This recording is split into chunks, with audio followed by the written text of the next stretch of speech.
ملار کے لوگ ودیمہ کو پکڑ لیتے ہیں اور اس سے وہ بہت ہی پریشان ہوتی ہے اور کہتی ہے کہ مجھے چھوڑ دو اور مجھے جانے دو۔ تو ملار کے لوگ پہلے سمجھتے ہیں کہ شاید یہ مرزا صاحب کی بیوی ہے اور وہ اسے مارنے کی کوشش کرتے ہیں، لیکن ایک آدمی انہیں بچا لیتا ہے اور کہتا ہے کہ پوچھنے تو دو۔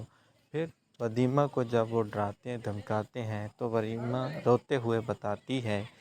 کہ وہ مجھے نصیباً بی بی سے خرید کے لے آیا تھا اور وہ میرے ساتھ ایسے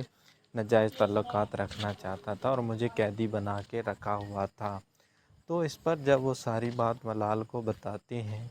تو وہ کہتا ہے کہ اسے مانا نہیں، اس کی حفاظت کرو اور اسے ہم مرزا کے خلاف استعمال کریں گے اور پھر اسے مار دیں گے۔ اور ادھر سرچ کرتا ہوا سالار بھی اس تک پہنچنے کی بہت کوشش کر رہا ہوتا ہے۔ پہلے تو وہ نصیباً کی ساری انفارمیشن نکالتا ہے، پھر اسے پتہ چل ہی جاتا ہے،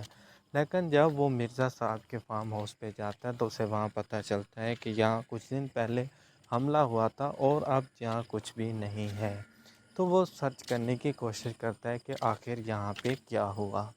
تو اسے پتہ چل جاتا ہے کہ ودیمہ کہاں ہے۔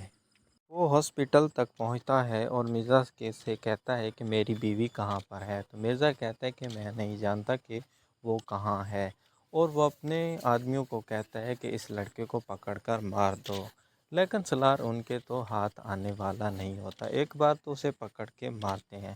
لیکن پھر سالار ان سے چھوٹ جاتا ہے اور وہ کہتے ہیں کہ ہمیں بھی اس تلاش ہے اور آپ بھی تلاش کر رہے ہو، تو جیسے ہی مل جاتی ہے تو آپ لے جانا۔ تو سالار کہتا ہے کہ تمہیں میں زندہ نہیں چھوڑوں گا، اور انہیں ودیمہ اور مرزا صاحب کے گٹھ جوڑ کا بھی پتہ چل چکا ہوتا ہے۔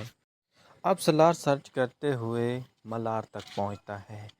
تو اسے یہ معلوم ہوتا ہے کہ ودیمہ ملار کے پاس ہے، اور مرزا سالار کو بھی یوز کرتا ہے اور کہتا ہے کہ اس نے میرے گھر پہ حملہ کیا۔